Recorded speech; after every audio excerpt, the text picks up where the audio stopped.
je nakurikiye umushinga ntahe ntibashira kandi nafashe n'amanote kugira intererano yangize kuba bien structuré. Ndamushimiye d'abord ku kigoro, nkashimira d'abord n'uwateguye ikiganiro umushinga ntahe Semerera n'uwumufashije yitwa Andre. Ego je rero nkabangira numvise umushinga ntahe yashikirije, nukuri numvise ivyiyumviro muri rusange birarashe, ariko je nagize akangonongono. Professeur ntibashira kandi bon, si c'est pas indiscret, une question rapide, ubwo ntimwamuheruka i Burundi kera canke? Ego igituma mbarija ku kabazo ni kubera ko kamera ugapoinga narinzi ko nza guhereza ko kandi agatangurireko.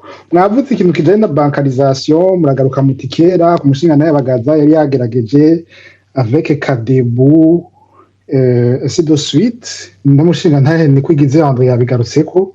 Ariko nimba muheruka i Burundi canke abantu baheruka i Burundi nibaza ko ikintu ca bancarisation kigeze kure. Kadebu ahubwo ngira abenshi mu bariko barakurikirana ikiganiro sinzi ko banayizi ko yigeze kubaho. Ubu hari amabanki menshi cane yaba yo mu karere, izitwa za KCB, CRDB, KCB yaba Kenya, izitwa za Ecobank, Banque Panafricaine, izitwa za CRDB, ni nyinshi avec des solutions de financement zitandukanye. Ya des entreprises z'abajeunes ziri mu service de paiement. Ejo bundi hari yagiye pour unir tout le monde, iri piloté par la Banque centrale en partenariat avec le PNUD. Rero hagira ubwo peut-être ntiho bari décalage ko muta sinzi maza kuza kushoka aho nakangonongono numvise muri présentation yanyu ngira nti ubwo professeur ntiho baheruka kera i Burundi ko ça a vraiment beaucoup changé, ikintu kijanye na bancarisation, financiarisation kigeze kure.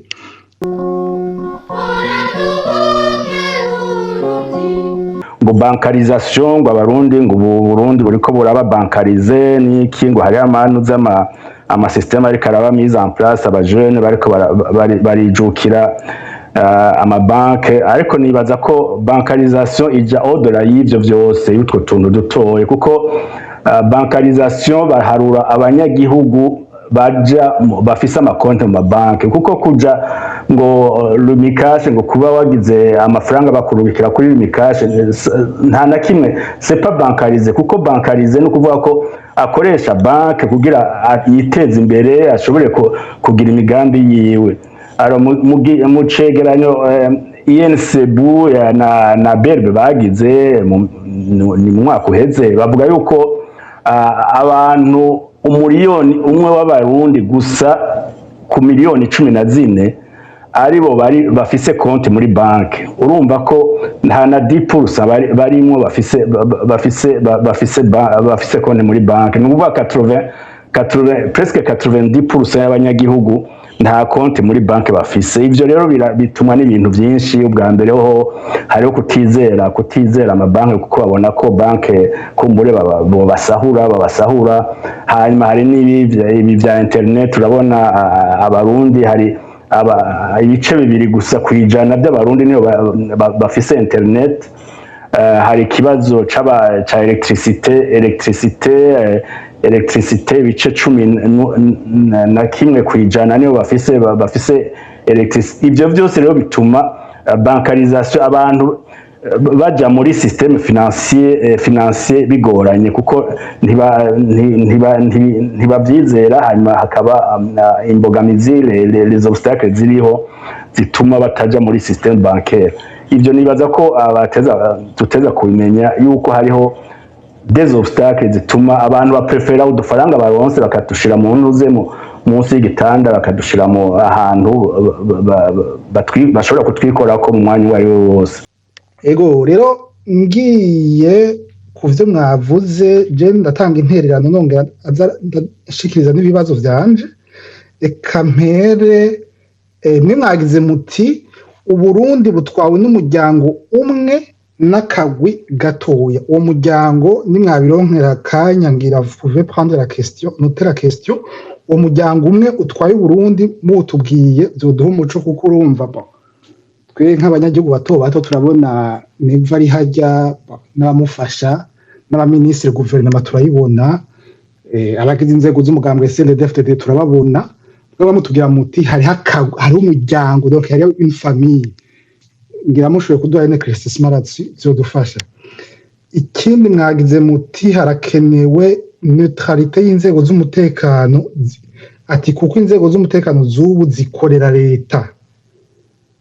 Abarundi babonye imodoka za gisirikare canke z'igipolisi bariruka. Bona je nagize akangono kuko normalement inzego z'umutekano zikorera leta mugana yiba yashizweho n'abanyagihugu à travers amatora. Donc urumva les forces de l'ordre ils sont sous le commandement de l'exécutif quoi. C'est l'exécutif qui pilote ces forces de l'ordre. Les forces de l'ordre ils sont indépendants de l'exécutif. C'est un corps qui fait partie de l'exécutif, c'est pas un corps indépendant. Parce que dans un État, d'après Rousseau, dans l'actuelle démocratie, il y a 3 pouvoirs. Il y a le pouvoir exécutif, législatif et judiciaire. Les services de sécurité, de défense, c'est-à-dire sous la responsabilité du pouvoir exécutif. Birashoboka muga twarabonye nk'ejo bundi kuri defile abarundi sinzi baragiye kuraba defile y'inzego z'umutekano ntawe sinzi kandi twabona umengo hari akamwemwe ubwo byo bavyari nk'inamico Joseph amaza kuduha umuco. Hanyuma mwagize uri Burundi canke uri mu mahanga? Ndi mu mahanga ariko kuyaje kubishwa neza. Je voyage régulièrement au Burundi. Ego hamwe mwagize muti mujanye n'ubutunzi mwagize muti en 2026 nta kuntu vyumvikana ko umurundi akirimisha isuka. Bon, je muri bikenzi mu bijanye n'ivy'ubutunzi ubundi atubwira ko en moyenne une exploitation agricole familiale iri aux alentours ya 0.5 hectares. Donc un demi hectare pour faire simple. Donc nimba une exploitation moyenne de demi hectare, une famille en moyenne kayifise nk'abana 4 canke 5 n'umugabo n'umugore. Est-ce que dans ce contexte-là, ntimwumva ko isuka c'est l'outil adapté pour exploiter cette exploitation-là compte tenu de la taille? Mwumva hari ibindi vyuma bikenewe, hari mécanisation bikenewe. Parce que qui dit mécanisation kandi uwo mugabo n'abana 5 bashobora kurima aho hantu n'umugore kandi kuzanye mécanisation égale kuzanye igitoro égale kuzanye pièce de change pour la pièce motorisée ainsi de suite. Ubwo sinzi ntimwumva ko votre analyse peut-être soit qu'il y a un décalage kuri ico kintu. Isuka pour moi je pense compte tenu de cette petite taille là c'est adapté ariko nko mu France aho mperereye ndazi ko en moyenne bagira bati une exploitation agricole c'est 67 hectares. Donc 67 hectares bon ari umuntu umwe hari usanga umuntu afise abana bica nk'batatu c'est difficile à exploiter avec isuka. Là la mécanisation se justifie. Bwa kuri 0.5 hectare numva harakangonongo aho none muza kuduha umuco. Ibintu bya mécanisation agricole, harya mécanisation agricole ni ikintu ki dépenda ya vision y'igihugu y'umukuru w'igihugu d'abord y'igihugu, kuko harya mécanisation agricole so uvuga ngo uje ku misozi ahahora amasuka uhajana amatracteur no. Ahantu hose harashobora kuba exploité de manière yuko haba rentabilité iyo tongo riba rentable. Hanyuma mwagize muti ndiko ndanyasa sa n'uhejeje une mémoire collective ati kuyubaka kugira uko ati ntayihari canke twoyubaka ainsi de suite. Bon, OK. On peut dire que depuis les 60 dernières années mu Burundi harabaye ubwicanyi bukomeye, abarundi twaricanye. Bon, nubwo abatavyemera ko abarundi twicanye, muga abarundi barapfuye kandi bapfa bishwe n'abandi barundi, on va dire ça comme ça, kuvyo tuzi. Maintenant, la mémoire, professeur Nazako Moïse Konsomza, c'est pas instantané, c'est quelque chose qui se construit avec le temps. Et comment voulez-vous, comment pourriez-vous kubaka iyo mémoire gushasha d'un coup? Dire, voilà, ok, on est tous burundais, donnez-nous la main, avançons. Sans guérir les blessures du passé, sans kugenda gahoro. Kumva abantu baritavye Imana bazira ivyo bintu, bazira ico bari niko twovuga canke ico babibaza ko bari bashaka kuba atari navyo kuko mugaharo hari uwitavye Imana amubwira ati we turakwishe tuguhora ko uri iki undi ati nawe turakwishe tuguhora kuri iki donc uwo muntu guca umubwira uno musi ati ibagira vyose dononurame yarabuze se na nyina yarabuze abavukana sinzi numva umengo ni igikorwa kigenda gahoro gahoro premièrement mu gushiraho inzego zizewe izo nazo nibaza ko là c'est une autre question que je vais vous poser uko mwe numva umenga mugira muti on va bâtir quelque chose mahagira nti iyo projet mwifuza kubaka ivyo mwifuza guhindura vous allez passer par quel chemin vous allez avoir quelle légitimité ubwo muzoca mu matora mushike mu établissement inzego canke muzozana inguvu mugire muti nous on a la science nous on a la vérité pour nous on vient avec les armes n'abarundi mwe twumvirize ibintu bigiye guhoba gutyo nako nakabaza nifuza ko muza kunyishura hanyuma mwavuze muti ucagagure ibibazo bibaye byinshi umutumire reka arandika ariko bibanye byinshi urumva ndahereje ntangora hanyuma ego ni très rapidement mwe mwagize muti ndahejeje urumva mwagize muti twebwe mutwe twifuza gukora la famille c'est le fondement kandi birumvikana ariko iyo twumvije witwa Reverend Kuriyo atwara CNDD-FDD nawe ne twumva tubwira ngo izimbona kazoza vyabo ngo vya CNDD vyabo ngo la base ngo ni famille neva katubwira ngo la base ni famille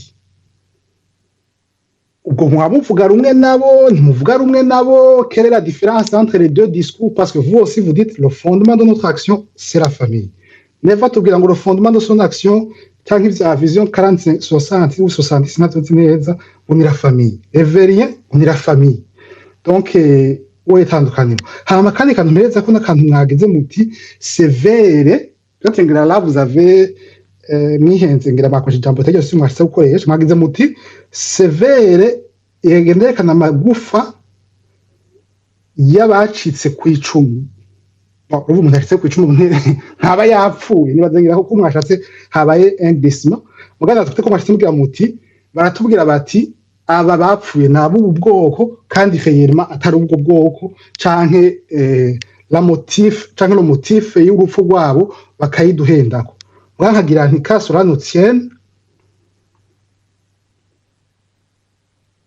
ubwo kw'abarundi bita uwo muntu mwe mugira muti on oublie vy'amoko twese turabarundi ko umuntu aba yitavye Imana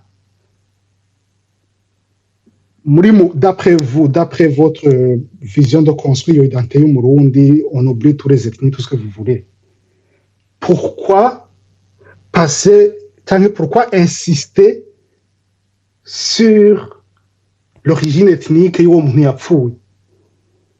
puisque vous avez Burundi, pourquoi ne pas juste dire, ok, abantu bose bitavye Imana, reka tubahamba niteka. Pourquoi vouloir rentrer dans mu biganiro canke mu mpari na sévère nimba sévère giti abapfuye n'abahutu ok ni 72 mwe mukagira mutuya murabesha betse n'abatutsi ba 93 anta mugira muti ko dushaka kuba ku Burundi zatutsi n'abahutu n'impuzazo n'abakoloni pourquoi ne pas juste bien ça dire ok abantu ko mwabatoye Imana ishimwe ni mugende mu wafuba niteka ego kara kompereje ko nibaza ku bibazo vyumvikanye Bernard ego nibaza ku bibazo vyumvikanye kandi hanyuma mwakandi kandi 10 secondes pour terminer là-dessus professeur yaduha akaruko muri Brazil agira ati muri Brazil n'abari mwibarabara n'abagiye gurisha ubuzembure bari bankarize bon ok maintenant la question bien ça c'est à toute dernière à chaque fois le professeur Nvashira kandi est-ce que pour vous la bancarisation, la digitalisation, vous faites la digitalisation, est-ce une fait en soi? Donc, est-ce que vous atteindre la digitalisation ou bien on installe de la manufacture lourde, de l'industrie lourde?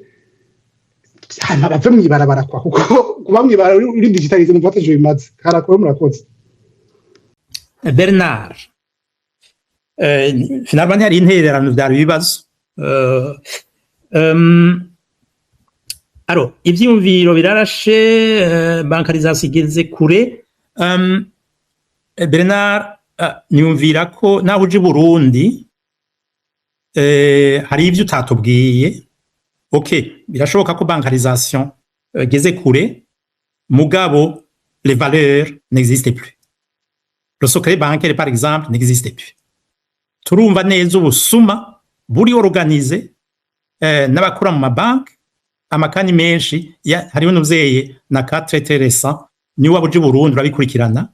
La bancarisation ne suffit pas sans les valeurs, sans les règles j'allais dire bancaires ziba respectées.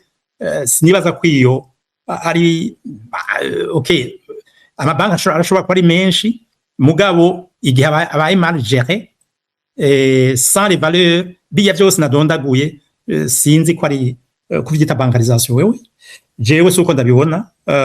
Quand je dis bancarisation ni igihugu citekana nitekana umuntu agenda akaziganya amahera yiwe ikaba secret bancaire ntabe ransone. Urabaza aba baransone agiye gutura amahera yiwe ntibamwiruke ntibamurare ku mugono n'ibindi. Kuri ivyo jewe sindavyita ko ari bancarisation. Nivyo ndazi ko amabanki ari menshi cyane. Hanyuma nagira ndakubwire yuko amabanki ibintu ariko arakora urazi ko ari amabanki ariko araburanya abantu batwaye amatongo. Des banques baja mu manyanga y'amatongo kandi ivyo bizoja habona dans un prochain avenir aussi. Ayo mabanki bazoshengezwa. Sinzi rero ko la bancarisation ari iyo aho des banques nayo mvuga muga izoja habona kandi nibaza ko atari imwe banki ija mu bintu vy'ubusuma kandi ivyo j'assume entièrement et totalement ndabifite icemezo. Inzego z'umutekano umuryango umwe n'akagwi ariko ga Bernard ukurikira ku marezo sociaux ivyo ntavyuzi uwo muryango ntawuzi. Les secteurs sociaux dirigés par qui? Les cantines scolaires dirigées par qui? Et pourtant il y a un ministère de l'éducation dans le domaine de la santé uwo muryango urawuzi nawe ni Rwanda avuga. Akagwi nako urabizi neza les décisions se prennent où zerekeye igihugu. Okay, inzego z'umutekano zikorera leta corps fait de l'exécutif. Nico gituma nakubaje kuba iburaya. Ahiburaya abantu bagiye muri vacances. Urazi neza yuko inzego z'umutekano zicungera amazu y'abanyagihugu des citoyens. Iwacu nuko abantu banyuruzwa babahamagaye ku matelefone banyuruzwa n'abandi aba polisi bafashe ntibazimangana. Ubu rero ni bwinshi. Urazi neza yuko abatwizatunga baba braqué dans la rue pendant la journée bavuye ku nkabisa amahoteli n'abandi ivyo bikugwa n'abandi notanga uburoro bwinshi. Amafume urabaza abakobwa b'abatutsi kazi bari muri ntuze muri service de renseignement bashika 80 bashurashuruzwa. Ivyo sa polisi. Umuryango Kararuza yishwe nande babikomago bishwe n'abandi ba Adolphe bishwe n'abandi. Uburoro ni bwinshi cyane kukwereka yuko inzego z'umutekano ntizihumuriza. Nariko namubwira ko ivyo abizi kwaja kenshi Burundi ivyo arabizi arabikurikirana kandi biri ku marezo sociaux. Uburorero ni bwinshi umuntu yotanga vyerekana neza ko hakenewe inzego z'abanyagihugu zicungera umutekano w'abanyagihugu. Abanyagihugu nibo bahemba. Abanyagihugu nibo bahemba. Kubera ivyo rero nukubera tuzi neza yuko zembegamiye umugambwe CNDD-FDD. Mbe Reveriano umunsi yavuga ati muranzanira bega yitwa nde uzomuzana agahanga kiwe kaburimbi nzomuha miliyoni 5 kaburimbi. Ivyo si bintu uzi ari warongoye umugambo uri ku butegetsi. Uburore no bwinshi cyane kandi abarundi nuko teza kuvugisha ukuri mugabo tumenye yuko ntuzeye abafisi bisebe ari turi benshi ku mutima mugabo tuza kubirengera kugira dutegure kazoza k'abana bacu ariko ubutungane butezwa gukora uwakoze ikosa wese ku gatwe kiwe intahe imukubite mu gahanga bitebe bitebuke bizogenda uko nungahi buraya abakoze ibara ishano muri genocide juif nubu baracacibwa imanza mu Burundi tuzobishikira wabivuze neza uno musi zicungera abategetsi zicungera abanyagihugu ariko ahandi mu bihugu inzego z'umutekano n'iz'umutekano ku banyagihugu kurimisha isuka wakurikiye mu byo navuze navuze uko mbona ibintu libérer les terres hanyuma libérer les terres no kuvuga yuko mbere ntuzeye ubutegetsi buriho hari ibintu by'ibintu byo kurimira hamwe izi demi hectare zirarenga mugabo arimisha isuka hanyuma hari akarorero muri Burkina Faso umukuru w'igihugu ariho warabonye yuko yaguze amamashini n'iki byo guteza imbere uburimyi bapfa kuyisuka n'uburorero ndakarorero ndaguhaye ko muri Afrika ntuzeye nivyo ibyo bikenewe kuzana imashini ufise ntuzeye agataka gatoyi ariko nje nabivuze kujana na ntuzeye na libérer les terres kugira ibigwati hanyuma ntuzeye gukoresha imashini noneho aho bishoboka abafise amatongo manini canke ari bigwa ntuze ari ya leta canke umukuru w'igihugu afise ntuze hanini yihari aho yiha arimisha akoresha abanyagihugu barimisha isuka nuko abarundi ntuze ngo akanyoni katagurutse nikamenya iyo bweze nibaza yuko twoja turarahura tukarengera amasantima kugira twubaka Burundi bwacu dutere ivyumviro birashe ngibi byo kurimisha isuka yego ku banyagihugu bafise ahantu hato hatwirumvikana mugabo abafise hanini kubera iki leta itofasha kugira bagwize umusaruro ce n'est pas donc ce décalage alors mémoire collective wankurikiye nuzeye nuzeye la refondation d'un État et d'une nation, c'est un processus. Hanyuma muri yo processus, il y a des phases, il y a des priorités. Et nico gituma biciye mu miryango, bikigishwa mu mashure, binuzeye iki kintu cu kwita umuhutu mututsi umuganwa umutwa imbere yo kumurundi ntaco bidufasha na gatoyi ntaco vyungura ntuzeye ni kwisi nzima no kugira fierté d'être murundi ntuzeye ni processus umuntu twokwiga les étapes ariko ikintu ca mbere ni kumenya yuko ibintu vy'amazuru vyazanye amaganya n'amarira mu Burundi amarira menshi imfuvyi nyinshi ntaco bimaze na gatoyi ivyo rero no kwirandurana n'imizi bibandanije tuzokwama mw'ihumbi ivyo navyo no kuraba processus n'ivyo vyuvuga uwabuze uwiwe atamushinguye ngo agandare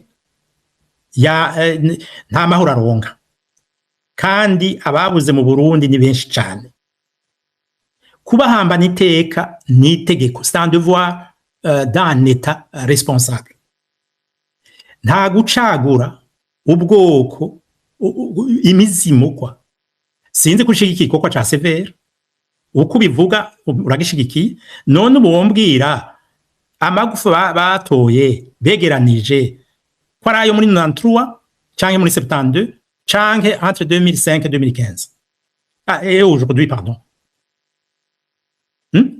icerekana ko ari muri 72 niki tukaba tuzi neza kuyo ndayicariye arongoye severe ari mubabuze afise inzigo yakazikira reka ndabivuge nashobora kunywanisha abarundi kandi ari mubabuze nabo bari kumwe arico gituma aho ubwoko bumwe amagufa yose begeranije nayo muri ntuzeye muri sud nagiye kumviriza igitabo cyane bantunganya biri kuri internet c'est enregistré aho kuri nuze kuvyabaye mu 1972 dibantunganya president bantunganya we nyene mu bihumbi 2012 muri interview yahaye iwacu muri revue mensuelle sinibuka ukwezi 2012 yaravuze neza yuko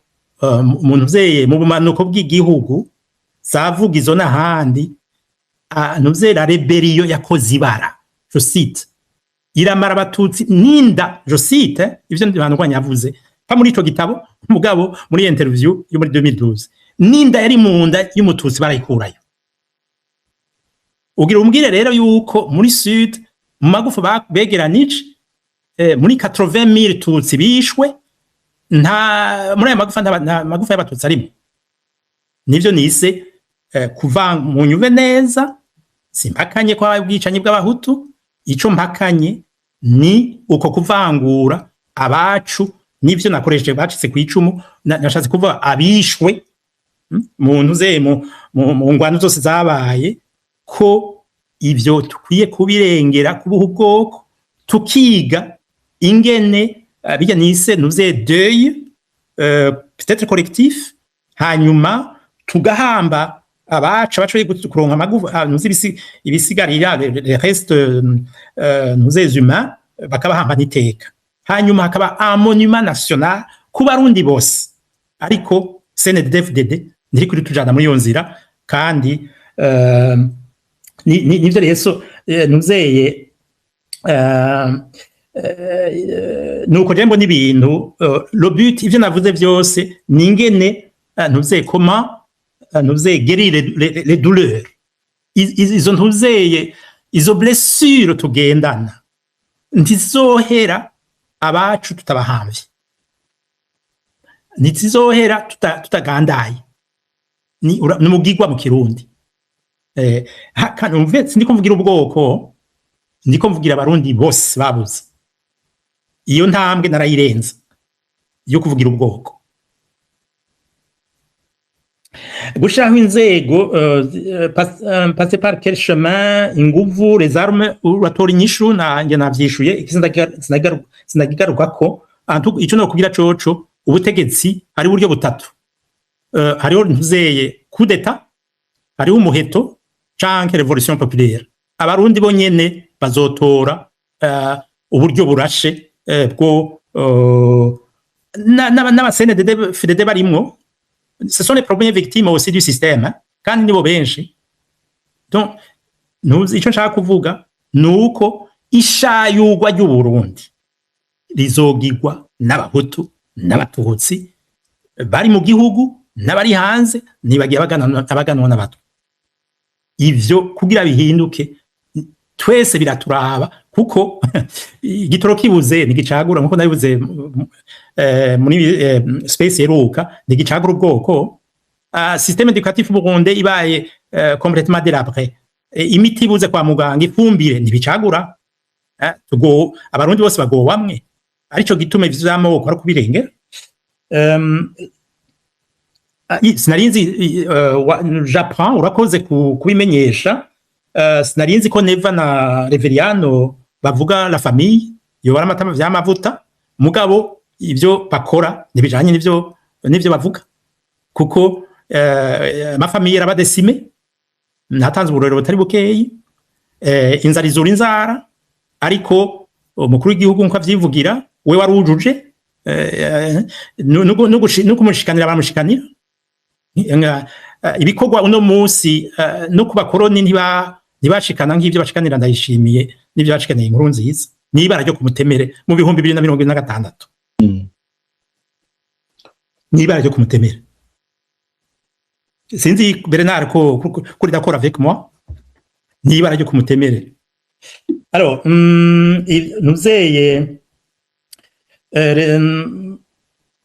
je n'ai pas insisté sur l'origine ethnique. Jewe nuzeye mvuga yuko severe ivangura amagufa ya ubwoko bumwe kandi harimo abahutu n'abatutsi murajya amagufa kuko nta kintu na kimwe kinyemeza yuko ajya amagufa araye muri 72 gusa. No kwibutsa yuko Ndayicariye yari muri Frodeb ibyabaye mu 1993 turabizi mu ncamake rero nicari kinuzeye iki kibazo ce n'était pas vraiment l'ordre du jour mugabo nshatse kubwira yuko jewe je n'insiste sur l'origine ethnique des morts. Il a mort.